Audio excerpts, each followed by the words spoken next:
Hello and welcome to ARC's Open Room, where this past week we have been working with Brandon Jacob Jenkins' play Gloria. It's been a very interesting week working with cast and creatives, where we are talking about the play and the themes that it brings up. And we have included into our conversations 3 community collaborators. We have 2 present with us today. And I would love for you to reintroduce yourselves again to the room. We'll start with Rona. I'm Rona Maynard, ex-magazine editor, so this play takes me onto my old turf. I have survived depression, failed to manage it well in the workplace, and I've written memoirs, which is another touch point for the play. And Con. Hi, my name is Bouba-Dalambaye. I currently work as a clinical counselor as well as an EDIA consultant. I hold the current position of wellness and inclusion facilitator with the Shaw Festival Theater. I also work part-time as a psychology instructor, and I also am a content developer and creator in terms of workshops, trainings, and facilitated discussions. Perfect. Well, so glad to have you all with us today. And I guess taking it back to how this play came to me. A couple years ago, I was doing a workshop of Audrey Dwyer's Calpurnia, and Natasha Greenblatt actually is like, there's this play by this particular New York playwright. The play's called The Octoroon, and then she gave it to me, and I read that play, and then it basically blew my mind, and I held on to it for a little while. I even pitched it to ARC. It was a big play, so I don't think we were able to afford it at the time. But then the Shaw Festival did it, and I was able to be a part of that production. And then I started looking at some of the other works that he's created, and I came across, and some of his other works are hard to get a hold of because they're very popular. Right. So the supply and demand issue is a thing. So I ordered in Gloria, it came, I read it, and I thought it would be an amazing play for our cast and crew. And yeah, the whole thing about this particular play is just like, I love the way Brandon Jacob Jenkins writes, and I love how he is able to, referencing back to An Octoroon, the thing about that play is a melodrama, and somewhere in the definition of a melodrama is it's about awakening sensation, and that, for me, I think still rings true in Gloria, as we are looking at all of these people. And I think in life we want to be able to paint things black and white, and I think it is our responsibility as a cast and crew to show our public all the gray in between. And I think within that we're able to show each and every one of these people as a human being, despite of however they're talked about. But yeah, and like so glad and happy to have my first directorial debut with this cast and crew, and the opportunity to take it on here at Crows. But like, one of the things that is so interesting about this particular world is the way in which people treat each other. And I had a morning this morning, which was, my kids were watching YouTube, and there was this family, a husband and a wife and a son and a daughter, and they were out in a field playing Squid Games. And yeah, exactly. So it was very strange in the fact where the reality of that show is you're playing kid games, but if you mess up, you die. And it was very weird to see and hear the husband seeing his wife playing red light, green light, and she moved, and it's like, kill her, kill her, kill her, was very jarring. And, you know, the sort of disconnect we've taken away from life is very strange. And, you know, the way in which we treat each other, we've been desensitized to a lot of things. And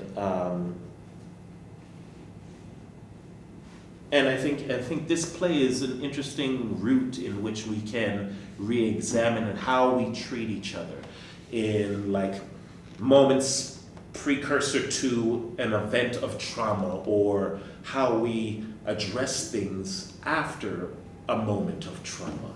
And I think with our 3 community collaborators, the way we've kind of structured it in our minds is, Rona, you represent our pre. We had a police officer who was here a couple of days ago who represented our immediate moment of an event and how we deal with that. And then having Con here represents our post. So we have a complete cycle of how to either identify things beforehand while you're going through it, and figuring out how we deal with it after. Now, after you guys had your conversations with us the other day, was there anything else that left you thinking that you feel like you missed, or you would like to share with us again, or even just like kind of recap what you touched on over our conversation that you had with us? Rona, I can start with you. I wasn't expecting to be asked this question at the very beginning. Well, I thought it was a play about, among other things, people's utter lack of sensitivity to each other. How this has been, in a sense, pounded out of them by a dehumanizing work environment. I believe work can bring out the best in people. It is a hothouse for emotion, and part of that is the desire to create something wonderful with your colleagues, but it can also bring out the worst. It can bring out resentment. It can bring out rage. It can bring out a sense that you've been ill-used, and that is what we see happening in this play. Con, any thoughts? I don't think I have anything necessarily new to add, but I touched on a myriad of different things. So I looked at everything from the impact and so what is trauma, and exploring the impact and the different ways in which people deal with that and how they carry that along in terms of being triggered or re-triggered. The absence of importance or value towards mental health and that understanding. Like was just mentioned before by Rona, the lack of human connectivity or interconnectedness and the value of personal relationships. Kind of a perpetuance of some of the same behaviors or problems in terms of the more things change, the more they stay the same. And then also looking as well at the importance of both validation and a sense of purpose, and then also as well the detriments of isolation and loneliness. Something else on my mind is that after an event like this happens, people want to figure out what it was, what it meant, and they want to control that narrative. They want to defend it if somebody else has a different narrative, and we see that very strongly in this play, where 3 characters set out to write their take on what happened. And it's striking how none of them really understand what has happened. What was I going to say? I just lost my thought. Yes, okay, going back to your particular workplace. Having a conversation with the police officer who came in the other day, flashing back to maybe even about 10 years ago, and how the climate has changed in regards to dealing with mental health issues. You know, the old school thinking of, oh, just suck it up or be a man about it, or, you know, that sort of way of dealing things was a thing of the past. But now coming to a place where, in that particular field of work, where realizing that the mental health or your mental well-being is such an important part of being able to do the job, they are now allocating resources to help support their staff. Now, thinking back to your magazine, your experience in the magazine world there, Rona, was there any sort of things in place to be a support to your staff? No, there was nothing. There was the HR department, and they didn't know a lot about this.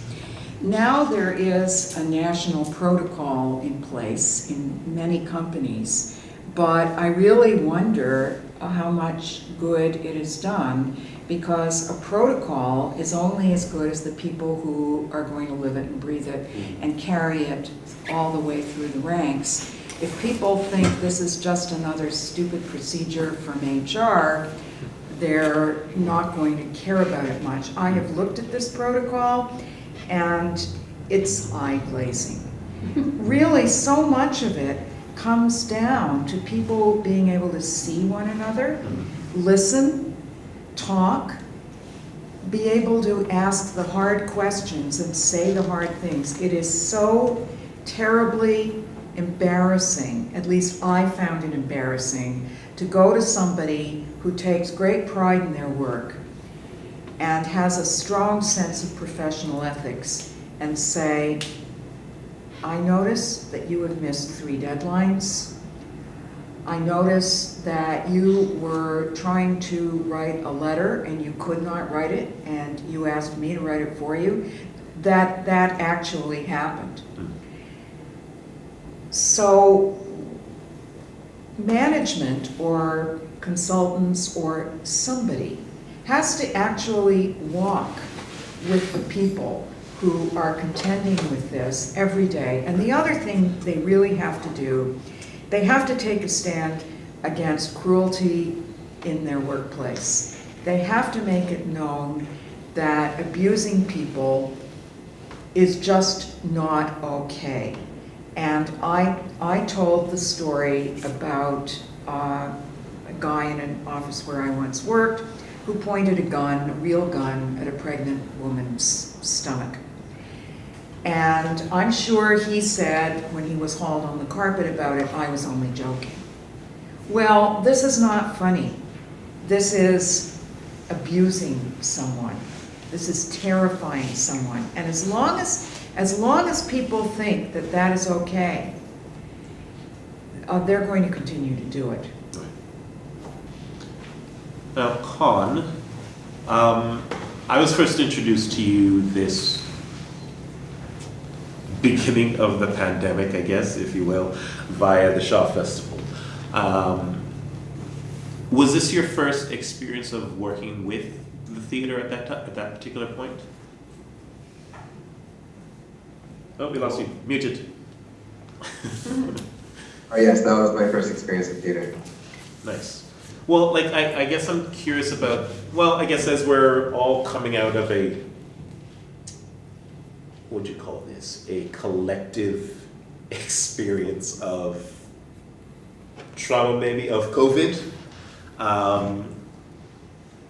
Yeah, I think it's interesting that we're dealing with this play, but how did you find that particular experience of tapping into the theatrical world with artists and things like that?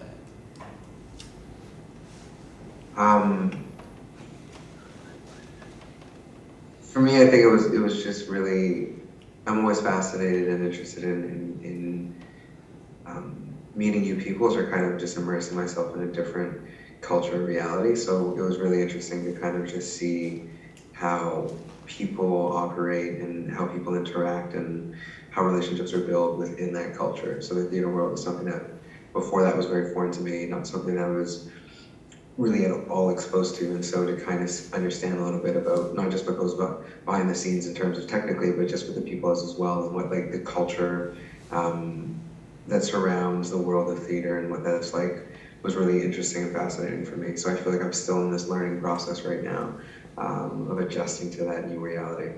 Right. Well, some of the things that we discussed the other day about perceptions and things that might be cool to explore as to how we mentioned the character of Miles. Was this yesterday? The character of Miles, where you're talking about either how to deal with our own sort of like code changing and stereotypes, and how things we may do in our own personal life, but how we then portray it onto the stage or on screen. You want to add anything about that? I don't know. I found that conversation interesting in regards to how we represent this particular young professional. There's something about that I found really interesting that we talked about yesterday. When we spoke on Friday? Yes. Was that Friday? That was Sunday. Last time we were together. Yeah. So yeah, I think it was off of like anything that kind of stood out to me or things that I felt like might have been missed or so, and so I just kind of added that it might be interesting to kind of see exactly how the characters of both Miles and Sean might be represented, and so there might be more of an expectation that Miles, given his Harvard background, given where he is currently in terms of professionally in that working world, what he might look like in terms of demeanor and dress, some of the constraints that he might be under to kind of assimilate or fit in or meld into the background, what often might be required for marginalized groups or people who are visible minorities to have to be successful or navigate those contexts. And so thinking about how it might be standard, let's say I originally envisioned Miles as kind of having a shaved head, because that is usually the uniform of the code in terms of what is most appropriate for Black males professionally. But then challenging that or kind of contrasting that rather with Sean, where given his role, how he existed in terms of at Starbucks, changing everything just both from the way that he spoke and the language, and so code switching as well, and then also as well the freedom that he might have in terms of expressing himself or bringing more of himself into his workplace or in his work identity. And so that might have been something to be interested to kind of play with, whether that was intentionally done by the creator of the play or if that is something that potentially people thought might be interesting to kind of flip or do in reverse and kind of see what type of reaction that evoked from the audience. Right. Any thoughts there? I thought about this as I read the play. Yeah. And as I heard you read both characters. Miles is coming from most likely a background of some privilege. I suppose he might have gone to Harvard on a full scholarship. But he is absolutely fitting in. And yet, he is disadvantaged in two ways. He's Black, and also he's an intern.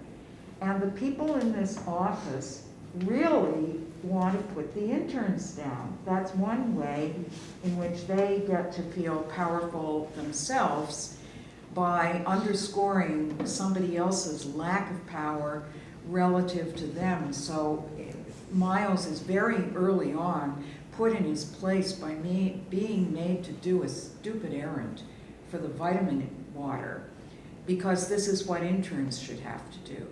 And Sean seems like a guy who's very comfortable in his skin. He seems to like shooting the breeze about celebrities, and he is not at all afraid to tell somebody to get out of Starbucks when his behavior is out of hand. So he's even showing leadership, although on the face of it, he's got less status than Miles. Yes? Is it worth reading the section on page 7 between Annie and Miles and Dean. Miles is sent out, and then these two have an interchange about him as an intern. Sure. So we're just reading Yeah. that. Yeah. Page 7. Dean, maybe start with Dean asking, hey Miles. Sure. Yeah? Oh yeah. Ready? Yeah. Hey Miles, Yeah. can you come here for a second? Sure. Can you take this and go get a purple vitamin water from the vending machines? Sure. You are the worst. He's our intern. No one ever made you get a vitamin water No, but it was different back then. 5 years ago. Yeah, you've only been here a year, Annika, but yes, back then internships were real because you actually had to do this thing called apply for it, and there were no labor laws protecting you, so no one gave you a stipend, and the work you did was real because you were basically auditioning for a job. That's how I started, that's how Sasha started before me, even Crystal before you.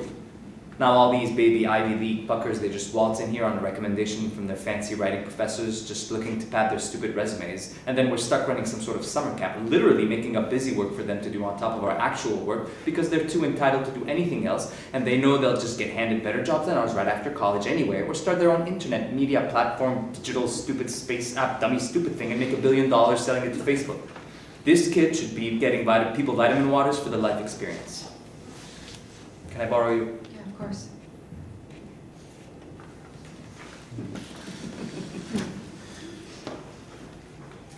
There's something in that about fairness that I think is really interesting. The idea of like, you should do this, or because I had to do it, you should do Yeah. that. And this sense of like, it's so unfair that X, Y, and Z happened, but then as soon as you get past that hump, you need to maintain that status quo. You have to maintain that division in order to sort of validate what you've earned in some way. Or to validate your own resentment Yeah, towards yeah. your coming up in this company. And Yeah. it reminds me of this conversation in the States when they were talking about forgiving college debt. And how many opportunities that would create for people that don't have opportunities, and what that would actually do for the national economy. Believe it or not, it would actually be an injection of stimulus. And all of a sudden, anybody that ever paid a loan off felt it was their place to say, no, hold on, 30 years ago, I had to work my tail off to pay off the thing, to create my opportunities, not really looking at whether their opportunities might have been the same or not as the people who are actually getting the loan forgiveness. Whether it's the also difference of their recognize- race or their gender. And or- who cares? And also, who cares? At the end of the day, if we're in a place to pay off the kids' debt, so they can have, yeah, exactly. It's about, to me, it's about resentment, and it's about perpetuating this cycle of violence, which is what that vitamin water might be. It's not like a violent word, but it's this holding down of, in this case, a black kid. In a small way, I've had experience with this, a show that we were doing with ARC actually, and essentially like we were trying to find a budget line for the assistant stage manager, and we put in something just measly, like it was like $250 for 2 weeks or something, or even for 1 week, I can't remember, but it was like not enough to live on, not enough to live on. And I remember having a conversation, like I was the artistic producer at the time, and our general manager was Laura Paddock, and she's younger than me by about 15 years probably. And I remember her saying, $250 is not enough for an assistant stage manager, and I'm like, well, I mean, we can't afford to pay a living wage. And besides, like, I was doing gigs like this at that kind of pay, adjusted for inflation, of course. But I would have been thrilled at $100 to do a show, like when I was in my 20s. And she's like, just because, and she put it really simply, it was like, just because it happened to you doesn't mean it's the right thing to have happened. Right. And it's like it really sort of sent, like it was a real paradigm shift for me, where it was like even me who, like, I think of myself as progressive, I think of there's still this tendency to be like, if you can get what was as good as I got, but you're probably not going to get better. Right. Like you don't deserve better. Like it's a very strange, and it's like all subconscious, right? And you have to crack through that paradigm to make a difference, because that is what makes institutional change so slow, is the people in power are making the decisions about what happens to the people who are not in power, and they're working with that psychology, like those biases. What happened to me, I'll pass that on to you. What happened to me, I'll pass that on to you. And it's an endless cycle. And it's an ironically limiting thing, I think, for an organization to look at that way too, because I feel like independent theater in Toronto kind of feels like it shouldn't have more than it's ever had before sometimes. I feel like this idea of we should be striving for more. Like ARC is doing that right now. You know, this company is looking at what have we never had before and why not, and why are we not getting it? Okay, let's get it. And then we can do a production of Gloria that we never have dreamed of, right? And I feel like this belief that we sort of like, put on people in the organization, it sort of becomes the culture of the organization, and well, we can't really afford that set, so let's not bother to try to raise the money for it, because we're independent theater after all, right? So there's this mentality of poor art that must be poor to be art, and I think this really weak in this place that this company is in is a good example of people that of us coming out of it. But I do think it's about expectations. If it never happened before, why should it happen now? It's like, well, because it's the right thing to happen, and because nobody took that first step towards it happening. And it can be about a company getting more budget, or somebody getting more salary, or people getting seen, as Rona was saying, for the first time. It comes down to people being seen, and people asking, how are you today? Before getting my fucking vitamin water. You know, How's it going? something very like this happened when women started coming into the workforce in significant numbers and trying to get paid fairly. Women above us had not been paid fairly themselves. And so they thought it was perfectly okay. They suffered, so we should suffer too. And they would only go to bat for a small raise. I definitely paid that price early on. A question based off of a word you said earlier on, privilege. Now,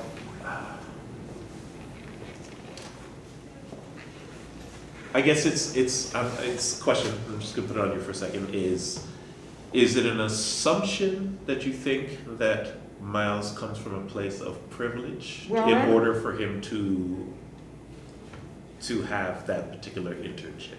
Well, then I walked it back a little, because my first thought was, yeah, he's been to Harvard and he's in some real hotshot program with this famous writer. And then I realized, well, Harvard has been trying to recruit more students of color. And so possibly they recruited him based on his record in high school and his extracurricular activities, and said, we're really going to help his star to shine. So that might have been how he got the internship. There's another very interesting little bit about privilege where somebody, I think it is a dean, who accuses Kendra of being equivalent to a white male. Yes. Because she has gone to Harvard by way of Pasadena, which is Pasadena is an incredibly upscale community. But is that really a fair comment? I mean, it does bring up this notion of privilege, in which it's in the zeitgeist, in the real world at the moment. But I'm curious, what constitutes privilege? Obviously, there are like the color of your skin will affect the access that you have. But if somebody from an Asian background, like to say Kendra was born and their parents were able to afford a private college education and go to Harvard. Like, are there degrees of privilege? Is that relevant, or is it solely incumbent on somebody's race and religion? Like, if a white person comes from a very, very I don't know, Western Virginia, which is maybe a poorer state in the U.S. and didn't have a lot of opportunities, could you say that they come from a place of privilege because they're white? In some sense they do, because they don't have to face certain types of discrimination based on the color of their skin. But somebody can argue that they also face economic discrimination and other ways in which access to opportunities is denied. And I just think it's quite interesting because although it is a play about race in a lot of ways, it's not, I don't feel that it's not as much as about race as I thought it is. Like the first time I read it, I had some thoughts, and yeah, I'm just wondering if anybody has any thoughts about that. And, well, here's something to add to that.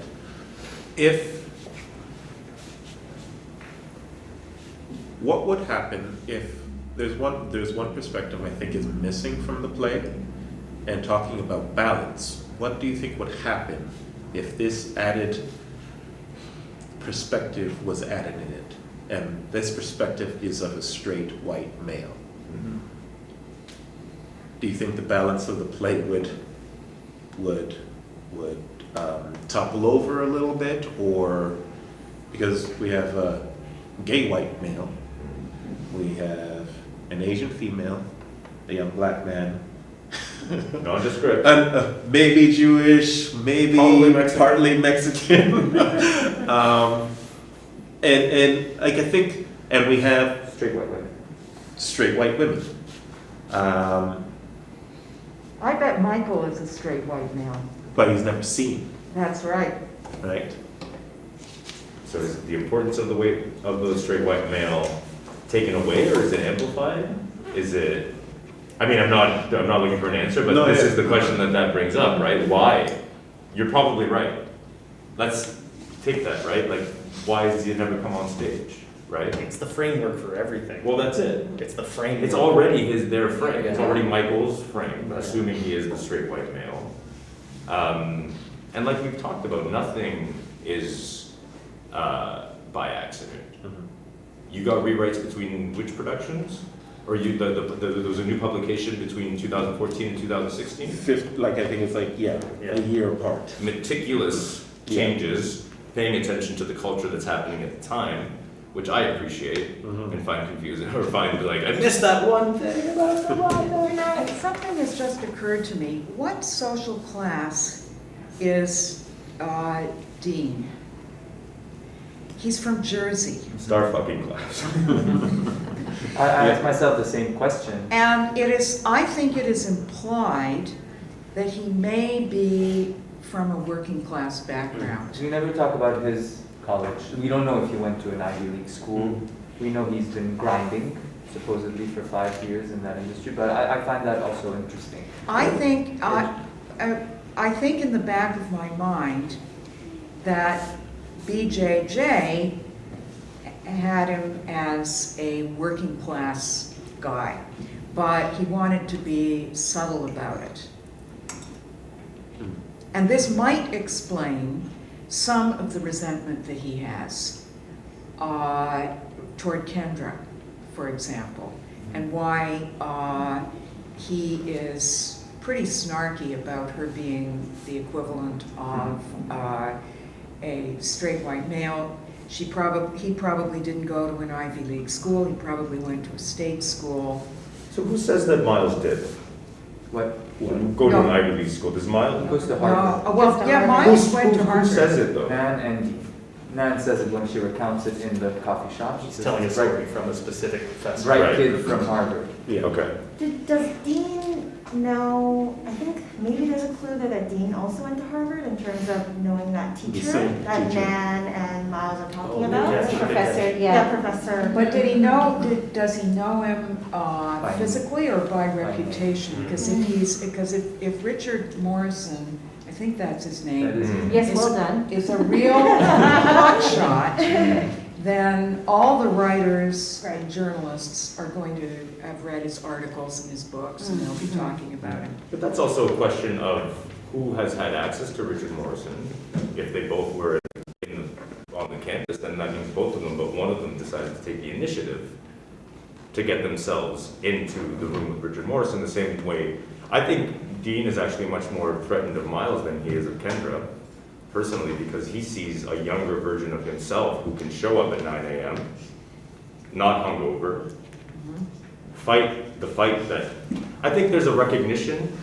I think you were onto something, Rona, about him possibly being working class, because there is a resentment in, I had to scrap my way through the Hudson River to get here, therefore, you should go get me my vitamin water because you're just starting out. But I think that what I feel to be Dean's intimidation around Miles is that you've had to overcome so much more than me already, and you're already better at my job than I am. So go get me my fucking vitamin water so I can figure out what to do in the meantime. So I'm not actually seeing a lot of tension between Kendra and Dean in the competitive spirit. I'm actually wondering, I think Dean's wondering why she's not wanting to sleep with him, because he's got the suit and the cologne and everything.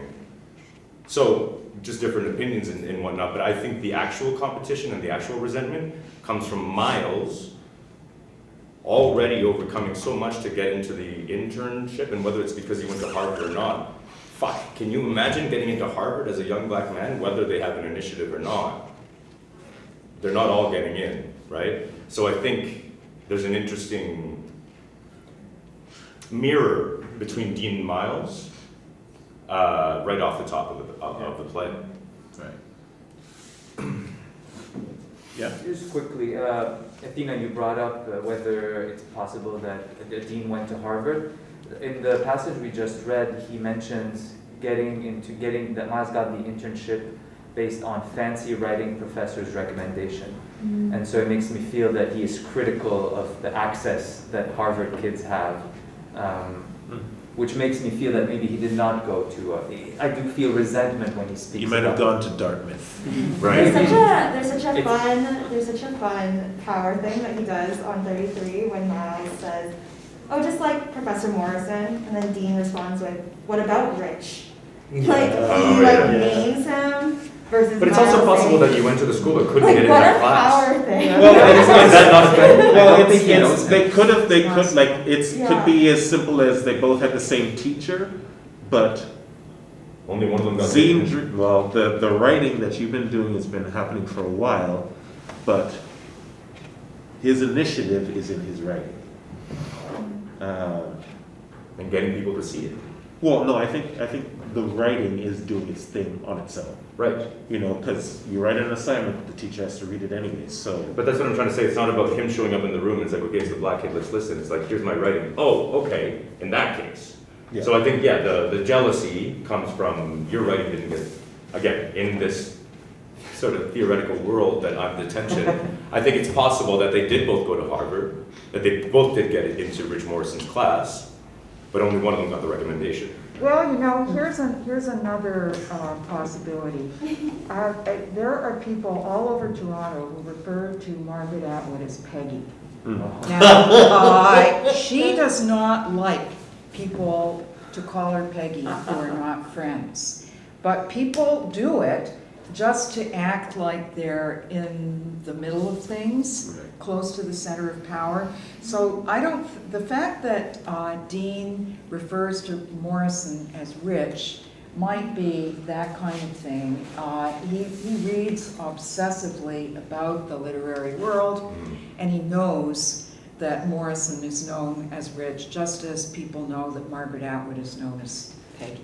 And to Athena's point too, it's like, it's totally that power thing. Like, Yeah, it's pretentiousness either way, right? Now, I think it'll be interesting because we have about 20 minutes left.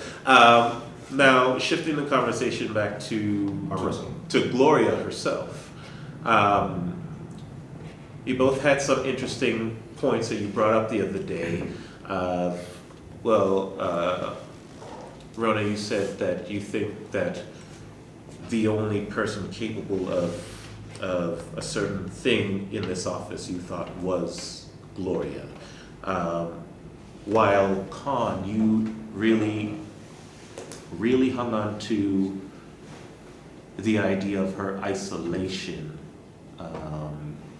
as a thing to keep an eye on. Do you want to speak to any of those things a little bit more? Yeah, well, I think she's obviously profoundly isolated. Mm-hmm. At her own party, she stays in the kitchen slicing limes. And this is a housewarming party. She has just moved, so presumably she is looking forward to some kind of future in that place. And she plans this little celebration, but she doesn't really have any social skills, and it's a disaster. And the party reveals to her how totally dead-ended and isolated she is. Con, how does isolation play into sort of someone's mental health on an ongoing basis? Like, is that, what kind of contributions does isolation make to someone's mental health capacities?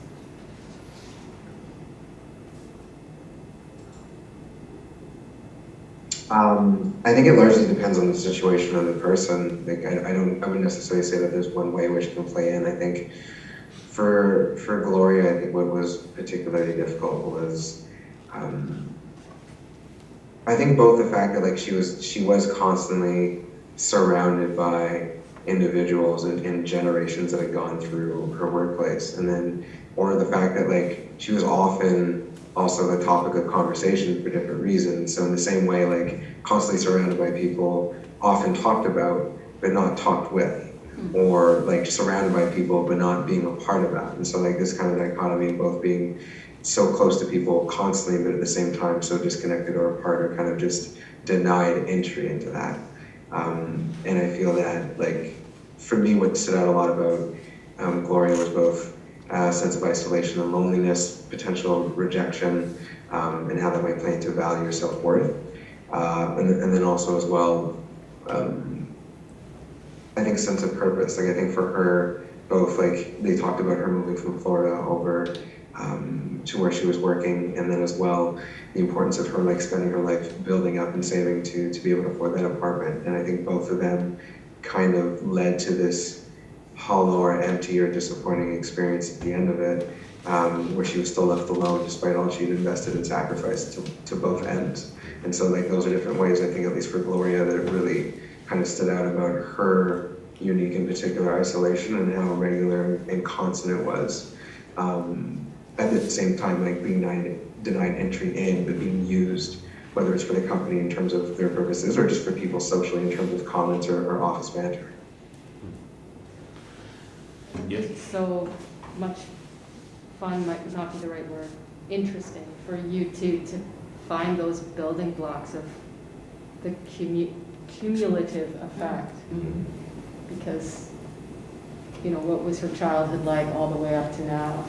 Was there sort of a snapping breaking point? I mean, obviously there was, but how drastic was that snap? Was it build off, or was it build off? Like how, Right. so Yeah. interesting to see her figure out her journey. I wanted to Agreed. point out, sorry, I was just gonna say, agreed, I can't wait to actually figure out those steps. Yeah. And the, you know, the bits and pieces of information that BJJ has given us, and to put those together and create that, Yeah, that map. Yeah.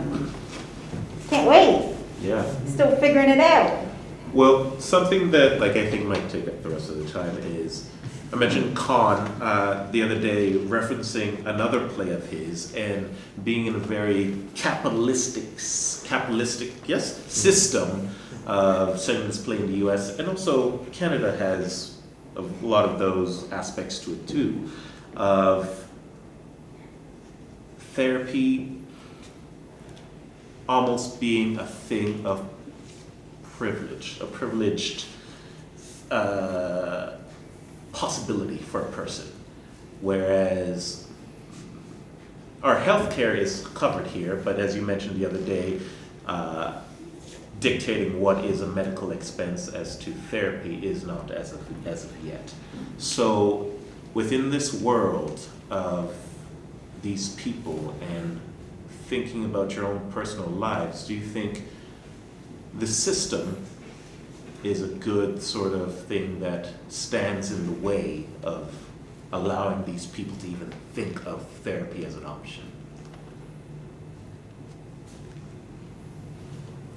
I would say maybe more the culture than the system. I think that the system inherently has its own barriers and creates obstacles, but I think it's perhaps the culture in that, as was mentioned, they seem to exist in a culture where, whether it's the culture of the play or specifically where it's set, there isn't a value on human connection. And so if there's not a value in human connection, you don't see aspects of vulnerability. You don't see aspects of a willingness to kind of divulge or share. You don't see traces of prioritizing of the value of support, right? Or relationships of trust, if you will, or building relationships that are not surface level or shallow. And so to that end, so much of that also pertains to the experience of therapy in terms of the therapeutic relationship, that as a vessel in terms of access to support or healing or validation or feeling understood, or the safety that can exist while simultaneously being vulnerable. And so I think it might be telling that in the same way all those things were absent in the play or in the work culture or the greater culture there. It might be more just in terms of the culture, in terms of those things standing in the way. If you don't value those things, if they're not authentic, if you're not experienced in those, or almost like building a skill, then that can translate into how you see, or if you see therapy as an option or something that's beneficial. Any thoughts? Well, I guess maybe you might be able to speak a little bit more to your personal experience as to, as you said, Well, dealing with depression and such. My personal experience is not recent. I was in my mid-30s when I finally went for therapy for the first time. I was terribly embarrassed to make the call. And I was in a really bad way. My fantasies were about a bathtub and a razor blade, but I still kept thinking I should be able to tough this out. And at the end of the day, when my family came home, I had it together. I'd been working on magazine articles, I had dinner ready. But the day I decided I was going to make the call, my hand shook. I really didn't want to pick up the phone because I did not want to say, I need help. And that is what I said. I said, I need help. How soon can you see me? And suddenly, when I asked for help, I realized how I was just desperate for help. But I felt I should be able to pull up my own socks and try harder. Where I come from, you do not expect other people to carry your load for you. You should be able to do it yourself. And I thought it was an admission of weakness, of laziness. And you know, this is still out there. I don't think it is completely gone. It makes me think of what concepts, the culture. It's not necessarily any one institution or any one person. We still have this culture where it's still not quite okay. More people are asking for help. More people are saying on Facebook that they feel really terrible, that they are depressed. People will acknowledge on social media that they have autism or bipolar disorder, but they are also still getting kicked for it, I think, in certain quarters. They are still getting They are. Right. So it's better, but it's just not good enough. what was the health, sorry, Chris? Oh, I was just going to say, I think, you know, to the point that you, Dre, and you, Con, were mentioning about the, you know, the fact that medical health is somehow, like physical health is prioritized in the system that we have in Canada for coverage, whereas mental health very often is not. I mean, you know, or the waiting lists are insane, or whatever that is. There's a two-tier system. So I think just to say that those values are reflected still in our current system. The sort of like, you know, like the mental health problem, that's something you can tough through unless you're rich and you don't have to. But if you break an arm, you don't tough through it. Can you walk on your legs to work, cast, then you get there. You know, like there's still that dichotomy, I think. Well, I used to call it soul cancer because I felt the analogy was apt. It wouldn't necessarily kill you, but you would always be conscious of it while you were having an outbreak, and it would definitely compromise your ability to live your life. Aids away, yeah. Just the way a physical cancer does. Can I ask you a question? Was any of your reticence or hesitation to seek help in any way financial? Like, did you have coverage? Did you know you had coverage? Was that in any way? It was not financial. Okay. I knew, because I was a freelance magazine writer at the time, I knew of a clinic where I'd done interviews there, where I could see a psychiatrist and it wouldn't cost me anything. Mm-hmm. It really irritates the hell out of me that you can see a psychiatrist and it will be covered, but if you see a psychologist or a social worker, you're going to have to pay out of your pocket, and this is very expensive. Yeah. I don't know what it's probably over $200 an hour now. Con, can you tell us about that? For a registered psychologist, depending on the experience or what you're seeing them for, it could be anywhere from $180 to about $300 is the ceiling. All depending on what area you're in, what you're seeing them for, if they're a specialist in that, and like kind of this the scarcity of that type of skill set. But yeah, it can cost. I think more regularly you're looking at probably somewhere between 200, like I'd say 200 on the low end, and about 280, 260. And Con, what kind of conversations are happening in your community around access? Which community are you referring to? Oh, sorry. I'm referring to the therapist community, like people who do your job.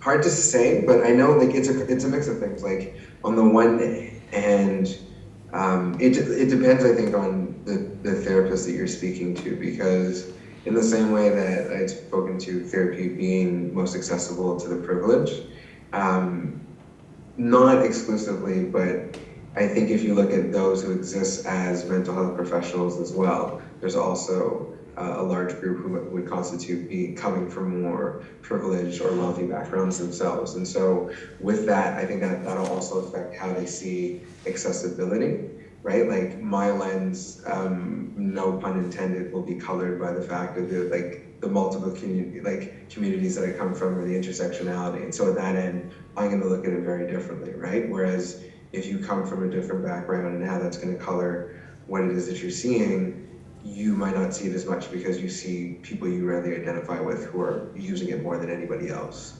But there's definitely talks, and I know a lot of the talks are just around people having access relative to which professional titles under the mental health umbrella are most recognized and covered, and then based on where you fall, how fair you feel that is, or discriminatory, if you will. And kind of highlighting where the industry or the field still needs to go. There's definitely talk about it and not being covered by Medicare. But at the same time as well, those exist in the mental health field right now are also some of the most privileged, just including myself, just in that. It's one of the bigger demands in terms of work, and so people seeking mental health services. So in that way, you're also flourishing or booming. I mean, not in the reasons that you necessarily want, but you're flourishing and booming, right? So it's a bit skewed. Like we understand. Well, I can't speak for everybody. There's a lot of understanding about some of the barriers in terms of accessing, but how much you're gonna feel that and how you're gonna look at it, I think, is also based on like your own background and the communities or populations you're looking to serve or most often do serve. Yeah. I think we have time for one last question and then we'll wrap up. Can you talk to us, Con, about, we do this play for an audience. I'm gonna go out on a limb and say most of that audience is fairly white and privileged. And even within that context, what would be a great way for us to not necessarily send out resources, but provide that access for people that might be reticent to looking for help, or like beyond, here's a number you can call, like is there anything that we can do to encourage people going to therapy? Yeah, I mean, I think the easy answer is yes, but what might be helpful or important is to kind of look at whether it's you yourself as an individual or just as a theater company, let's say, why is it important? And so, like, I think there's a general sense of why promoting mental health services would be important, but I think maybe more in terms of your own unique identity or that of your theater company, why you feel that that's important. And then from there, guiding your message based on that piece. So it's something that makes sense and is authentic, right? And you're speaking from a place either of from the heart in terms of knowledge or familiarity, or just from personal experience. I think asking yourself why it is that you feel that this is something that you should be doing as your responsibility, and not saying that it isn't, but why is this important to you? Like, why is it that you feel that you want to spread this awareness in general, or maybe now, and then from there, maybe using that as part of the vehicle to be able to deliver that message. And then, right, like you're all in theater, which is very authentic and genuine, and so finding a way that I guess makes sense or speaks to that in terms of how to deliver. That's helpful, thank you. Thank you. Well, yes? It might be a matter of if there's opportunities to kind of process or digest the performance afterwards with the audience, then at that point there might be natural ways to bring it up, because the play in and of itself does show this significant lack of mental health awareness or supports or like access or use or promotion. And so if you have that opportunity to speak to the audience in some way, or maybe post performance, it can make a lot of sense, because it's highlighted throughout, I think, the play or the production. And so it's this kind of natural extension in terms of what you're talking about. Well, thank you to our two community collaborators here present with us today. Thank you for the discussions you've brought to the table with us and enlightened us with throughout the process of this week. We are really excited about what the opportunity of taking on this play and what it can do, and we're looking forward to bringing you guys back into, maybe even witnessing the show when we get there. But it's been a real pleasure to converse with the two of you, and we would just like to say thank you. And I guess that would now conclude basically ARC's open room for Gloria. Hey.